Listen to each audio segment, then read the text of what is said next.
Magandang gabi po sa ating lahat. Ang ating babasahin ngayon ay nakikita sa ikadalawang Kronika, Kapitulo 24, versikulo 1 hanggang 4. Ito po ang nakasaad.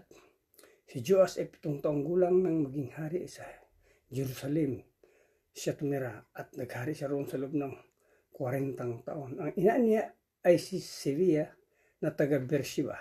Matuwid ang ginawa ni Joas sa paningin ng Panginoon. Tabung buhay ng parang si Jehoiada, pumili si Jehoiada ng 2 asawa para sa kanya at nagkaroon siya ng mga anak na lalaki at babae. Pagkalipas ng ilang panahon, nagpasya si Joas na ipaayos ang templo. Yun na po. Maraming salamat. God bless. Magandang gabi po sa ating lahat. Ngayong gabi po, ang aking babahagi ay mula sa aklat ng Ikalawang mga Kronika, Kabanata 24, talata 5 hanggang 8. Kaya pinatawag niya ang mga pari at mga Levita.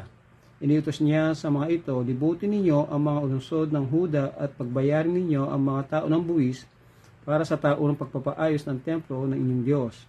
Gawin ninyo ito sa lalong madaling panahon, ngunit hindi agad kumilos ang mga Levita.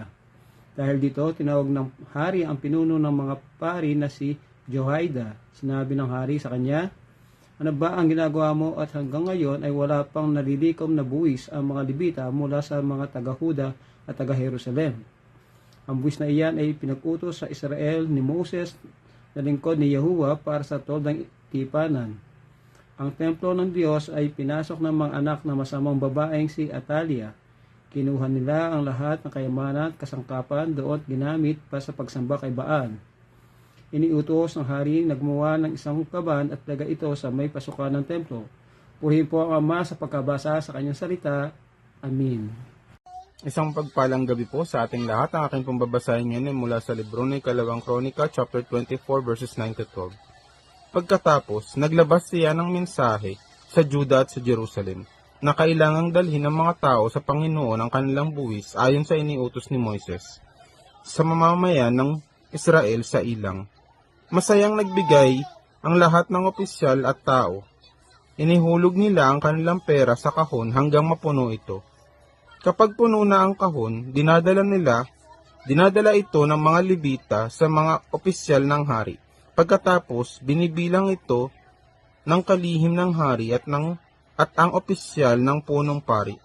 At binabalik nila ang kahon sa pintuan ng templo. Ginagawa nila ito araw-araw hanggang sa dumami ang koleksyon.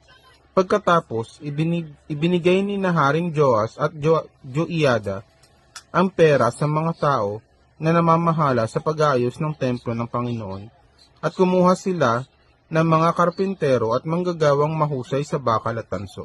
Amen. God bless po. Magandang umaga po sa ating lahat. Ang babasahin ko po ngayon ay mula po sa Ikalawang Kronika, chapter 24, verse 13 to 15. Napakasipag ng mga inatasan sa mga trabaho, kaya naging mabilis ang paggawa. Naayos nila ang templo ng Diyos ayon sa orihinal na disenyo at mas pinatatag pa ito. Nang matapos ang trabaho, isinauli nila sa hari at kay Jehoiada ang sobrang pera at ginamit ito sa paggawa ng mga kagamitan sa templo ng Panginoon. Ang mga ginagamit sa pagsamba at sa pag-aalay ng mga handog na sinunog, pati na ang mga mangkok at mga sisidlan na ginto at pilak. At habang nabubuhay si Jehoiada, nagpatuloy ang pag-aalay ng mga handog na sinunog sa templo ng Panginoon. Nabuhay si Jehoiada ng mahabang panahon at namatay siya sa edad na 130. Amen. God bless po. Isang mapagpalang gabi po sa ating lahat. Ang aking i-share ngayon ay makikita sa 2 Chronicles, chapter 24, verses 16 to 19. Ito po ang nakasulat.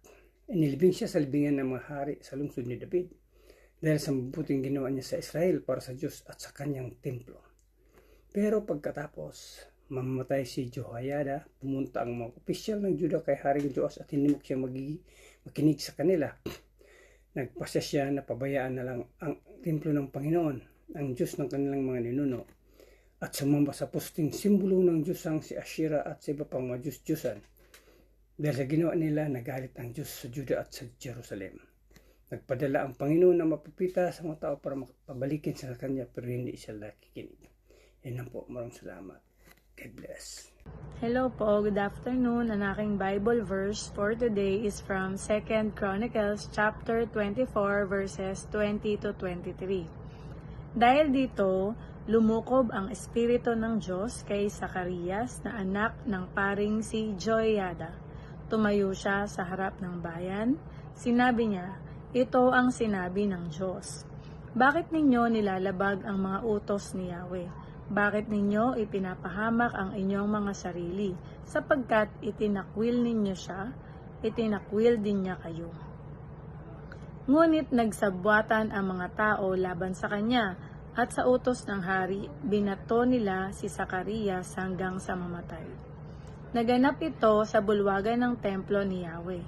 Kinalimutan ni Haring Joas ang kagandahang loob sa kanya ni Joiada na ama ni Zacarias. Bago namatay si Zacarias, ganito ang kanyang sinabi, makita sana ni Yahweh ang ginagawa ninyong ito at parusahan niya kayo. Nang patapos na ang taong iyon, si Joas ay sinalakay ng hukbo ng Syria. Pinasok ng mga ito ang Juda at Jerusalem at pinatay ang mga pinuno ng bayan. Lahat ng sinamsam nila ay ipinadala sa hari sa Damasco. Ang mabuting balita ng ating Panginoon. God bless! So, muli po purihin ang Panginoon sa panibagong pagkakataon na ipinagkaloob muli sa atin na tayo po ay makapag-devotion para sa araw na ito. At tayo nga po ay nasa 2 Chronicles chapter 24 at ang itinalaga po sa atin ay 24 to 27. So dito, sabi po dito, kakaunti lang ang mga sundalo ng Aram na lumusob kung iahambing sa mga sundalo ng Juda. Pero ipinatalo sa kanila ng Panginoon ng Juda dahil itinakwil nila ang Panginoon, ang Diyos ng kanilang mga ninuno. Kaya dumating ang parusang ito kay Joas. Pag-alis ng mga taga-Aram, malubha ang sugat ni Joas. Pero nagplano ang kanyang mga opisyal na patayin siya dahil sa pagpatay niya sa anak ni Jehoiada na pari. Kaya pinatay nila siya sa kanyang higaan. Nilabing siya sa lungsod ni David pero hindi sa libingan ng mga hari. Ang mga pumatay sa kanya ay sinasabad na anak ng isang babaeng Amonita na si Simeat at si Jehoshaphat na anak ng isang babaeng Moabita na si Semrit. Ang salaysay tungkol sa mga anak ni Joas sa mga propesya tungkol sa kanya sa pagpapaayos ng mga templo ng Diyos ay nakasulat sa aklat ng kasaysayan ng mga hari. At ang anak niyang si Amasya ang pumalit sa kanya bilang hari. So dito makikita po natin, no, sabi nga sa 24, no, kakaunti lang po yung mga sundalo ng Aram na lumusob kung iambing do sa sundalo ng mga Juda. Pero dito po natin makikita na sa kabila ng nakakalamang sila sa bilang at kaya nilang talunin yung kalaban sapagkat kaunti lang yung lumusob, no. Pero dito po natin makikita na talagang ang Panginoon ay Diyos na makapangyarihan, no. Niloob ng Panginoon na matalo yung Juda, no. Kumbaga sabi nga dito, pero pinatalo sa kanila ng Panginoon ng Juda. So dito po natin makikita na talaga ang Panginoon yung nagbibigay ng katagumpayan, no? Kaya sabi dito, kahit kaunti yung sundalo ng Aram, pero sinabi diyan, pero pinatalo sa kanila ng Panginoon ng Juda. So ibig sabihin, yung tagumpay, talagang ito po ay kapit ng ating Panginoon.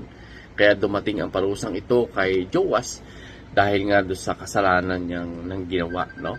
So dito makikita din po natin, no, na naging malubha yung sugat ni Joas, no? Kung kaya makikita po natin nagplano yung kanyang mga opisyal na patayin siya dahil doon sa pagpatay niya sa anak ni Jehoiada, no, na pari.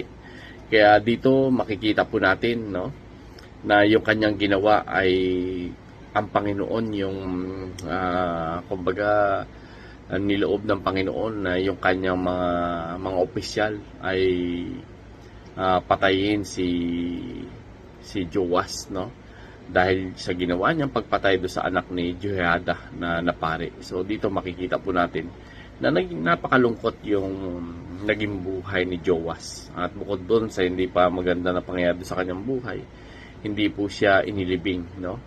Doon sa lugar na kung saan libingan ng mga hari, kundi inilibing po siya doon sa lungsod lang ni David, pero hindi doon sa libingan ng mga hari. So dito po natin makikita na kahit gaano kaganda yung naging umpisa, kahit naging kalugod-lugod yung mga bagay nito, pero kapag ang dulo nito ay hindi naging kalugod-lugod sa Panginoon, hindi po maganda yung mangyayari. Kumbaga distraction po yung kahihinatnan.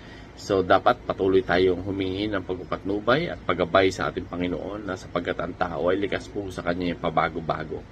Nagbabago ang tao. Kung kaya hilingin natin sa Panginoon na bigyan tayo ng tatag na hanggang sa huli nakakasunod po tayo sa Kanyang layunin, no?